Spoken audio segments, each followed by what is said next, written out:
Jumpa lagi dengan saya, Willy The Rooms, tetap di The Sinners Channel.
John Calvin kerap dilihat sebagai seorang teolog sistematika dan biblika yang menyusun bangunan teologi reform secara solid dan teruji di dalam koherensi proposisi iman ortodoks yang statis.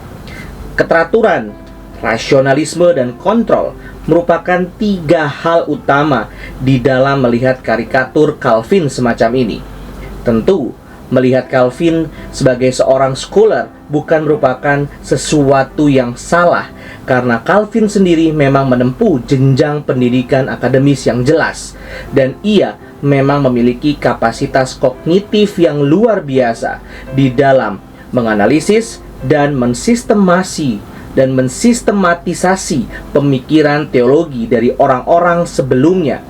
Berikut mengembangkan pemikiran tersebut di dalam konteks zamannya sendiri. Akan tetapi, apabila kita menilik pergumulan kehidupan pribadi dari tulisan John Calvin, maka kita akan mendapati bahwa John Calvin bukan orang yang tidak mengerti kehidupan, sehingga ia menghasilkan teologi yang mengawang-awang.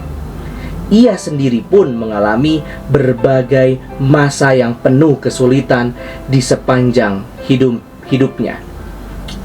William Bosma menemukan bahwa nampaknya John Calvin mengalami perasaan kehilangan dan kesepian di awal-awal pembentukan karakter dirinya melalui kematian ibunya ketika Calvin masih kecil, serta pengalaman dijauhkan dari rumah sang ayah karena berbagai alasan yang kemudian malah diperhebat dengan pengalaman pembuangan atau exile dalam tahun-tahun pelayanannya ke depan. Tulisannya lebih jauh, "The loss of mother and home may also have been an element in what seemed to me undeniably ambiguous feeling about his father, a matter of particular moment for one whose though depended so heavily on the understanding of the fatherhood." Bahkan apabila diperhatikan lebih jauh, kehidupan masa muda Calvin yang bertema exile tersebut turut mewarnai pembentukan teologinya di kemudian hari. Rekor pelayanan Calvin pun tidak dilaluinya tanpa kesulitan dan penolakan, termasuk oleh kota Jenewa sendiri. Di penghujung hidupnya Calvin tercatat menderita artritis, ada batu ginjal, gangguan kandung kemih, ada hemoroids, ada pendarahan di bagian perut, demam, kejang otot, nefritis, dan gout. Ia tidak pernah melalui kehidupan tanpa penderitaan dan pergumulan. Sosok Calvin yang mengerti dan mengenal hidup secara penderitaan menjadikannya bukan hanya seorang teolog saja, namun sekaligus juga seorang pastor yang berjuang agar teologi membentuk kehidupan Kristiani yang saleh di dalam kehidupan masa kini yang bergejolak. Oleh sebab itu, Tidak mengherankan apabila John Calvin menyebut institutio sebagai iktisar kesalehan, a sum of piety. Kalimat pembuka John Calvin di dalam institusionya bahwa hikmat yang sejati mencakup pengenalan akan Allah dan pengenalan akan diri bukan merupakan omong kosong belaka. Karena di dalam keseluruhan institusio kita dapat melihat bagaimana John Calvin menerapkan seluruh pengertiannya akan Allah dan teologi di dalam konteks pergumulan dan pertumbuhan iman orang Kristen yang hatinya penuh dengan tipu muslihat serta mengambil tempat di dalam dunia yang sudah jatuh. Sehingga teologi di dalam institusio adalah teologi yang dapat dihidupi karena memiliki aspek praktikal dan pastoral di dalamnya. Salah satu bentuk ekspresi dari pengertian teologi Calvin, pergumulan manusia tersebut adalah mengenai meditatio futurae vitae, yakni perenungan tentang kehidupan di masa depan pasca kematian. Video ini akan membahas mengenai mediation of the future life dari Institutio 3 chapter ke-9 yang merupakan satu aspek penting di dalam teologi Calvin untuk pembentukan kehidupan Kristen, pembentukan kehidupan Kristiani yang saleh. Seluruh gambaran besar yang dibuat oleh John Calvin mengenai kehidupan Kristiani diletakkannya di dalam figura pengalaman mystical union with Christ. Di dalam pertobatannya, orang percaya dipersatukan dengan Kristus sang mediator, penciptaan dan penebusan melalui karya Roh Kudus, sehingga ia memperoleh duplex gratia, berkat ganda, yaitu justification and sanctification. Pengalaman seseorang dipersatukan dengan Kristus meniscayakan adanya semacam proses replikasi yang akan membawa orang tersebut semakin serupa dengan Kristus yang dimulai di dunia ini dan kelak disempurnakan di dalam dunia yang akan datang. Menurut Cornelis Venema, the works of the Triune Creator and Redeemer aims to bring those who are united to Christ to glory and to repair the brokenness and disorder of sin in human life. Calvin's treatment of the resurrection of the body and the life everlasting represents accordingly his account of the telos of the believer's union with Christ. In union with Christ, believers are justified, sanctified, and ultimately glorified. Dengan demikian, pemuliaan orang percaya merupakan sasaran dan tujuan dari persatuan mistis dengan Kristus yang akan digenapi di dalam kehidupan masa datang yang harus dihidupi sementara orang Kristen tinggal di dalam dunia ini.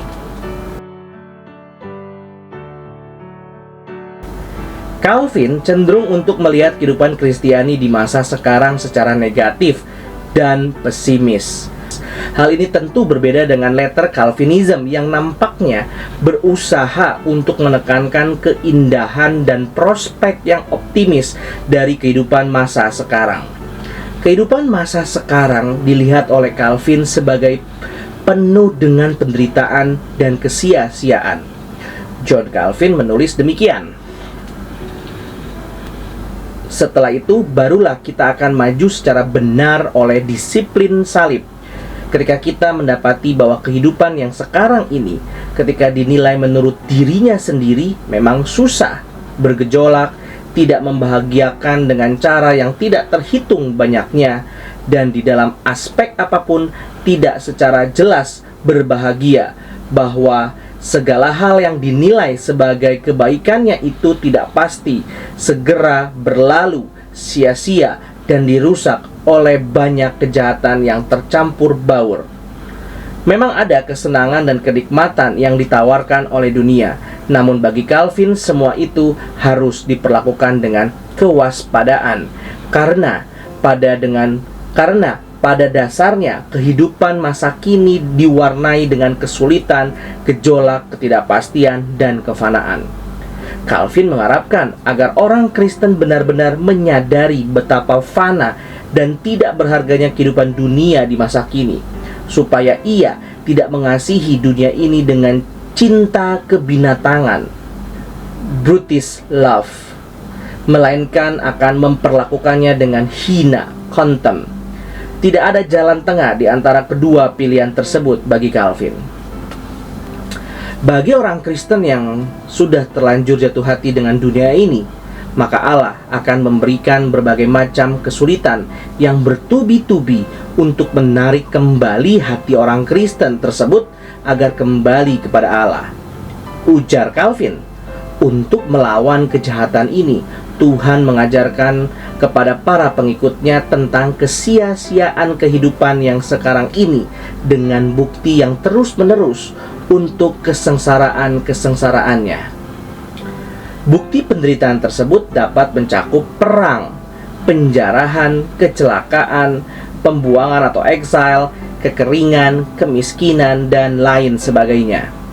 Bahkan, John Calvin mengatakan bahwa Allah dapat memberikan istri yang bejat dan anak-anak yang jahat agar orang Kristen tidak memberhalakan keluarganya sehingga memalingkan devosinya kepada Allah. Ketika John Calvin dengan begitu keras mengajar mengenai betapa sia-sia dan hinanya kehidupan masa sekarang di dunia ini, John Calvin juga memberi batasan kepada para pengikutnya agar mereka melakukannya di dalam konteks yang tepat, yakni orang Kristen harus membenci dunia hanya sebatas kehidupan dunia yang senantiasa berusaha menundukkan orang Kristen ke bawah dosa. Calvin menginginkan agar pengikutnya tetap menghargai anugerah dan berkat yang Allah berikan di dalam kehidupan masa kini, agar mereka tidak menjadi orang yang tidak tahu bersyukur kepada Allah atas kehidupan yang telah diberikannya di dalam dunia. Kesulitan hidup, pergumulan melawan dosa di dalam dunia masa kini, sekaligus cicipan berkat-berkat surgawi yang Allah berikan sementara orang Kristen masih hidup di dalamnya, seharusnya membuat orang Kristen semakin merindukan dan merenungkan tentang kepenuhan dan kelimpahan kehidupan mendatang di surga. Calvin melihat sesungguhnya kehidupan di masa kini sebagai sebuah pembuangan, exile, ketika kehidupan masa depan adalah kampung halaman yang sesungguhnya, fatherland.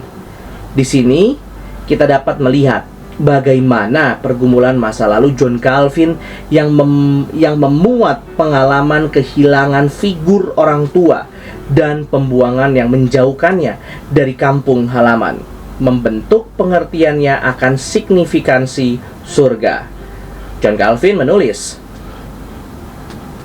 sebab jika surga adalah tanah air kita, apalagikah bumi ini jika bukan tempat pembuangan kita? Jika kepergian dari dunia ini adalah jalan masuk ke dalam kehidupan, apalagikah dunia ini jika bukan kuburan? Dan apalagikah artinya kita tetap hidup jika bukan untuk terbenam di dalam kematian? Jika terbebas dari tubuh berarti dilepaskan ke dalam kemerdekaan yang sempurna. Apalagikah tubuh ini jika bukan penjara?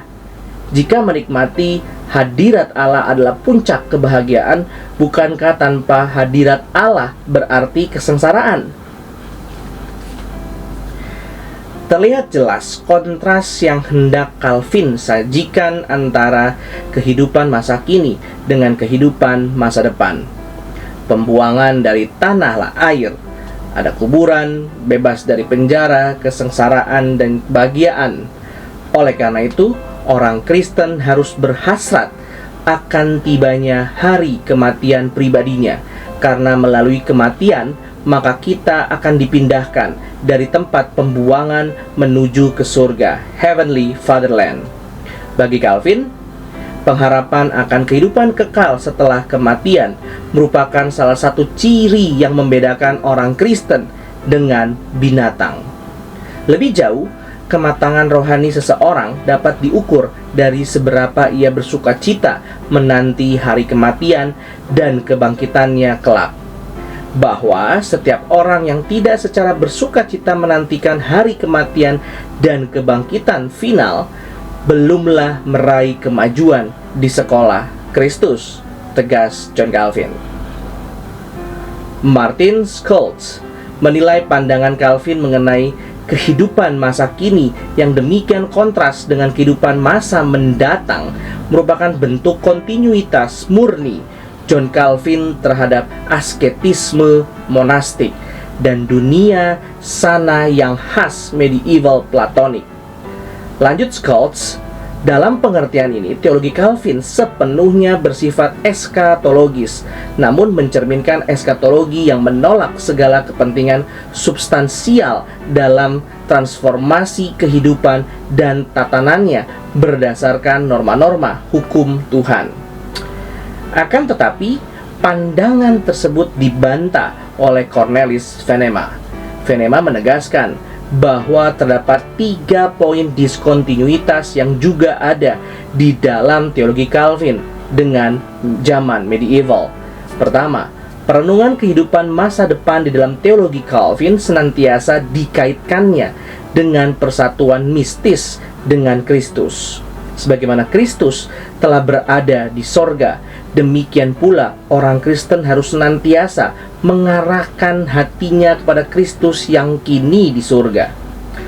Venema di dalam tulisannya mengutip pendapat dari Holwerda yang mengatakan bahwa frasa contempt for the world tidak bermula dari Calvin, melainkan dari tulisan Thomas Kempis yang mengajarkan agar orang Kristen menarik diri sepenuhnya dari dunia. Hal ini berbeda dengan John Calvin yang menginginkan agar orang Kristen hidup di dalam antisipasi sorga, di dalam persatuannya dengan Kristus. Kedua, Venema menilai bahwa di dalam teologi Calvin terdapat batasan untuk menghina kehidupan masa kini dengan sikap hati menghormati Allah yang telah memberi hidup dan berkat kepada orang Kristen di dalam dunia.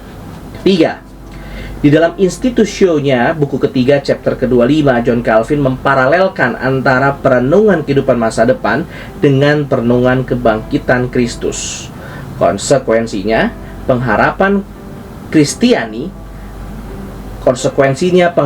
Kristiani akan kehidupan masa mendatang merupakan pembaruan dari kehidupan masa kini, sebagaimana tubuh kebangkitan Kristus merupakan pembaruan yang memiliki kontinuitas dengan tubuh sebelumnya. Dengan demikian, apakah aplikasi dari mediation of the future life bagi kesalehan hidup Kristiani? Pada intinya, John Calvin mengatakan bahwa jika mata orang percaya diarahkan pada kuasa kebangkitan, di dalam hati mereka salib Kristus pada akhirnya akan menang atas iblis, kedagingan, dosa, dan orang fasik.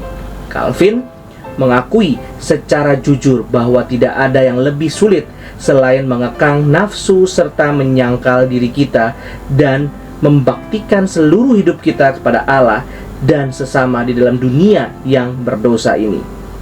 Oleh sebab itu, berdasarkan 1 Tesalonika 3 ayat 5, John Calvin mengajarkan bahwa pengharapan kepada kedatangan kedua Kristus sebagai inaugurasi dari kehidupan masa depan akan mengenyahkan semua iming-iming dunia yang merintangi kita dan menyadarkan kepada kita bahwa perjuangan kita di dalam dunia tidak akan berakhir dengan sia-sia, melainkan akan tiba pada kemuliaan sorgawi. Dengan demikian, orang Kristen akan ditopang oleh pengharapan ilahi ketika mereka berjuang untuk mempermuliakan Allah dan menikmati Dia. Orang Kristen yang senantiasa menanti sorga juga akan dikuatkan ketika mereka harus melalui kemiskinan dan kesulitan, karena mereka mengerti bahwa semua itu adalah fana dan tidak dapat dibandingkan dengan sukacita kemuliaan sorga. Di lain pihak, orang Kristen yang menikmati kelimpahan materi juga tidak akan sembarangan menyadarkan hidup mereka kepada harta benda. Ada nilai kesederhanaan dan penguasaan diri yang dibangun dari perenungan kehidupan masa depan. Dan yang terakhir, jika orang Kristen menyadari bahwa kehidupan yang akan datang merupakan pembaruan dari kehidupan masa kini, maka orang Kristen juga makin dikuatkan untuk mengelola dunia ini demi menyongsong kehidupan di masa mendatang kelak. Maranatha. Terima kasih. Tuhan Yesus memberkati. Puji Allah, puji Allah, puji Allah Tritunggal. Mulia-mulia bagi Allah, pemberi kurnia keselamatan.